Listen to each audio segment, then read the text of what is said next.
नमस्कार, स्वागत है आपका हमारे चैनल पर। ईडी ने बढ़ाई वेस्ट बंगाल की ममता बनर्जी सरकार की मुश्किलें। आपको बता दें कि शिक्षा भर्ती घोटाले में पार्थ चटर्जी के बाद अब ममता बनर्जी की सरकार के विधायक मणिक भट्टाचार्य को ईडी की तरफ से भेजा गया है समन, और अब मणिक भट्टाचार्य को कल पेश होना पड़ेगा ईडी के दफ्तर में, वो भी 12 बजे तक। ये निर्देश दिए गए हैं ईडी की तरफ से। जिस तरीके से अब लगातार मुश्किलें बढ़ती जा रही हैं ममता बनर्जी सरकार की, कि पहले ही गिरफ्तार हो चुके हैं इस शिक्षा भर्ती घोटाले में पार्थ चटर्जी, और उनकी सहयोगी यानी कि करीबी अर्पिता मुखर्जी को पहले ही गिरफ्तार किया जा चुका है, और उनसे भी पूछताछ अब लगातार जारी है। तो इसी कड़ी में हो रहे हैं काफी बड़े खुलासे। तो आपको बता दें कि जिस तरीके से टीएमसी यानी कि ममता बनर्जी सरकार के विधायक हैं मणिक भट्टाचार्य, जिनको अब ईडी की तरफ से समन भेजा गया है, जिस तरीके से ईडी बढ़ा रही है अब ममता बनर्जी सरकार की मुश्किलें।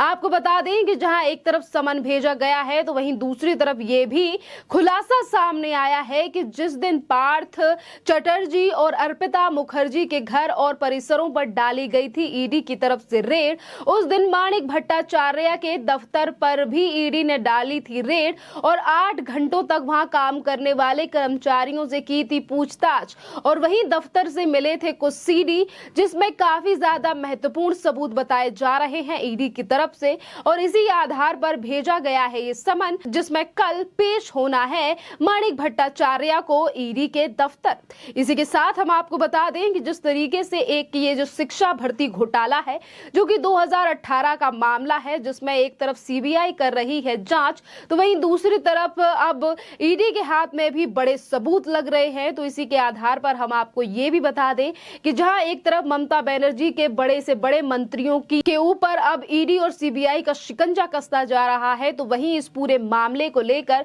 कल सामने आया था ममता बनर्जी का बयान सामने, और ममता बनर्जी ने कहा था कि अगर पार्थ चटर्जी गुनहगार निकलते हैं तो मेरी तरफ से उन्हें उम्र कैद दो, कारावास दो, इस बात से मैं कोई भी परहेज नहीं करूंगी अगर वो भ्रष्टाचारी निकलते हैं। और वहीं अर्पिता मुखर्जी से टीएमसी का कोई लेना देना नहीं है, इस बात को फिर एक बार दोहराया गया ममता बनर्जी की तरफ से, क्योंकि इससे पहले भी टीएमसी के ऑफिशियल बयान में ये कई बार कहा गया है अर्पिता मुखर्जी से कोई लेना देना नहीं है टीएमसी का। और वहीं पार्थ चटर्जी को लेकर भी अब ममता बनर्जी नजर आ रही हैं अपना पल्ला, क्योंकि जिस तरीके से ये मामला 2018 का है, जिस तरीके से जिक्र मैंने पहले भी किया कि 2018 का ये मामला है, जिस वक्त पर पार्थ चटर्जी शिक्षा मंत्री थे ममता बनर्जी सरकार में, और उस समय पर किस तरीके से शिक्षा विभाग में नियुक्ति की गई थी 1002 ऐसे लोगों की जिन्होंने ना ही तो परीक्षा दी थी और ना ही तो वो पास हुए थे।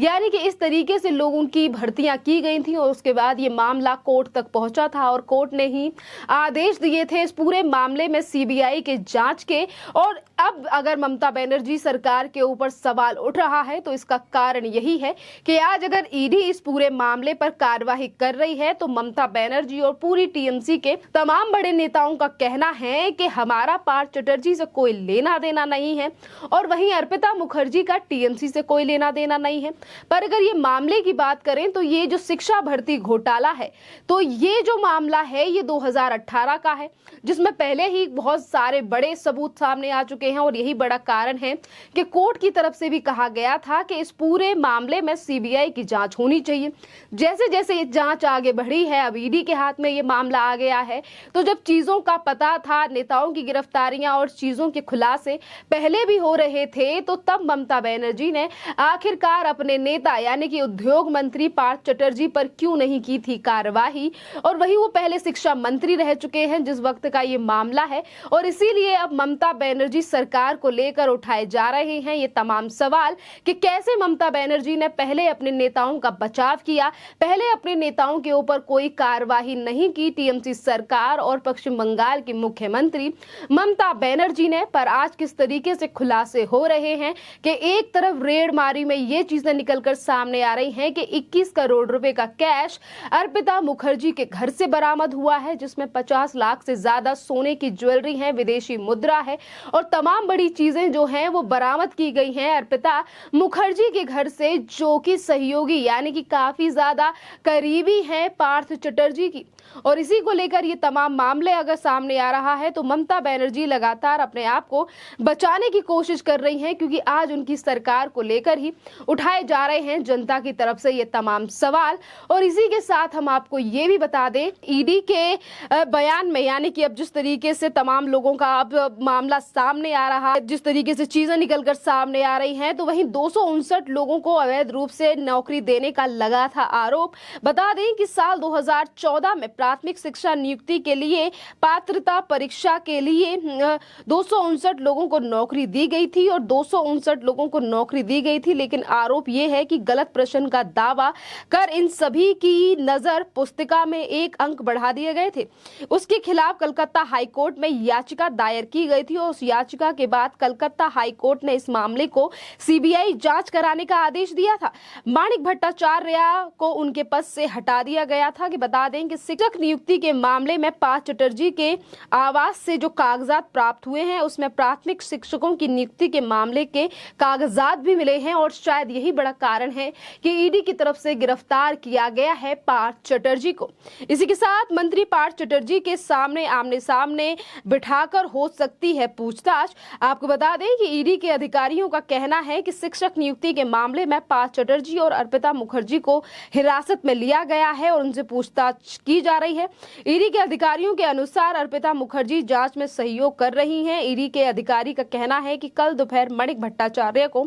अलग से तलब किया गया है और चूंकि पार्थ चटर्जी उनकी हिरासत में है, यदि जरूरत पड़ी तो पार्थ चटर्जी के साथ माणिक भट्टाचार्य को सामने बिठाकर भी पूछताछ की जा सकती है। आपको बता दें कि माणिक भट्टाचार्य तृणमूल के विधायक भी हैं और पार्थ चटर्जी से काफी करीबी माने जाते हैं। तो हम इस आधार पे ये कह सकते हैं, जिस तरीके से ईडी का ये बयान सामने आया है कि जहां एक तरफ अर्पिता मुखर्जी, पार्थ चटर्जी पहले ही ईडी की हिरासत में है, तो वहीं दूसरी तरफ क्योंकि पहले उन दोनों की गिरफ्तारी कर ली गई है, तो अगर आज माणिक भट्टाचार्य को समन भेजा गया है, जैसा कि हमने पहले भी जिक्र किया, और कल अगर वो 12 बजे ईडी के दफ्तर के सामने पेश होते हैं तो ईडी इन दोनों को यानी कि पार्थ चटर्जी और माणिक भट्टाचार्य को आमने सामने बिठाकर भी सवाल पूछ सकती है, क्योंकि ये घोटाला वही घोटाला है जिस घोटाले के चलते पार्थ चटर्जी की गिरफ्तारी की गई है। और जैसे कि चीजें निकलकर सामने आ रही हैं कि ये दोनों ही नेता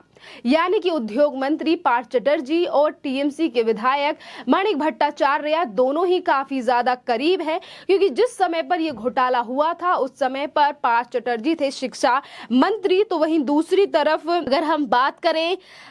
माणिक भट्टाचार्य की, तो वो प्राथमिक शिक्षा परिषद के पूर्व अध्यक्ष भी रह चुके हैं और इसीलिए शायद अब इनको भी समन भेजा गया है, निर्देश दिए गए हैं ईडी की तरफ से कल पेश होने के लिए, वो भी 12 बजे। जिस तरीके से बड़े खुलासे ये भी सामने आ रहे हैं कि जिस दिन गिरफ्तारी की गई थी और कोर्ट में पेश किया जाना था पार्थ चटर्जी को, उस दिन उनकी तरफ से कहा गया था कि मेरी जो है वो तबीयत खराब है और इसीलिए मैं जांच में सहयोग नहीं कर पाऊंगा, और इसीलिए पहले उनका मेडिकल कराने के लिए ईडी जो है वो अस्पताल ले गई थी। और वहीं दूसरी तरफ जो अस्पताल है यानी कि एम्स जो अस्पताल है भुवनेश्वर का, उससे भी ये रिपोर्ट सामने आई थी और डॉक्टर्स ने ये कहा था कि कोई भी तबीयत खराब नहीं है पार्थ चटर्जी की, यानी कि वहां पर भी ये खुलासा हो गया था कि किस तरीके से कोर्ट में होने वाली कार्यवाही से अपने आप को बचाने के लिए टीएमसी के नेता की तरफ से रचा गया था परपंच, जिसका बाद में हो गया खुलासा। और आज जिस तरीके से इस पूरे मामले को लेकर जांच बढ़ रही है, तो वहीं दूसरी तरफ अपने आप को बचाने के लिए पार्थ चटर्जी कर रहे बहुत ज्यादा कोशिश है। तो वहीं दूसरी तरफ अगर टीएमसी से पूछा जा रहा है इस पूरे मामले को लेकर सवाल, तो वहीं ममता बनर्जी झाड़ती नजर आ रही हैं अपना पल्ला, और ये तक कह दिया उन्होंने कि अगर मैं राजनीति में ना होती तो मैं ऐसे लोगों की जीभ काट लेती, यानी कि अपने ऐसे नेता जिनके ऊपर पहले टीएमसी ने कभी कार्यवाही नहीं की, अगर ये मामला इतना ज्यादा पुराना है। और उसके बाद ममता बनर्जी किस तरीके से बयानबाजी कर रही हैं और अपने शब्दों में ही उलटफेर करके ये कह रही हैं कि उन्हें कारावास की सजा दी जाए अगर वो दोषी पाते हैं, भ्रष्टाचारियों से टीएमसी का कोई लेना देना देना नहीं है, अगर मैं राजनीति में ना होती तो ऐसे लोगों की जुबान काट लेती। ये तमाम बातें कही गई हैं एक प्रोग्राम के दौरान पश्चिम बंगाल की मुख्यमंत्री ममता बनर्जी की तरफ से। तो वहीं अब सवाल अब लगातार टीएमसी की मुश्किलों को लेकर भी कम नहीं हो रहे हैं, क्योंकि आज टीएमसी और ममता बनर्जी जो पल्ला झाड़ रही हैं, पहले इन लोगों ने ही नहीं की थी कार्रवाई पार्थ चटर्जी और अर्पिता मुखर्जी की। क्योंकि अगर ममता बनर्जी आज ये कह रही हैं कि टीएमसी से कोई लेना देना नहीं है अर्पिता मुखर्जी का, तो पहले कई ऐसी फोटोज जो है वो सोशल मीडिया पर वायरल हुई हैं कि किस तरीके से अर्पिता मुखर्जी के साथ स्टेज साझा करती हुई नजर आई हैं ममता बनर्जी, और कई बार वो तारीफें भी कर चुकी हैं। खैर, अब देखना अहम ये रहेगा कि कल किस तरीके से कार्यवाही होती है, क्योंकि तलब किया गया है मणिक भट्टाचार्य को। कितनी चीजें और निकलकर सामने आती हैं और शायद क्या होता है इस पूरी कार्यवाही में कल जब पेश होंगे टीएमसी के विधायक मणिक भट्टाचार्य ईडी के सामने। तब तक इस टॉपिक पर आपका क्या कहना है, आप हमें कमेंट करके जरूर बताइए। धन्यवाद।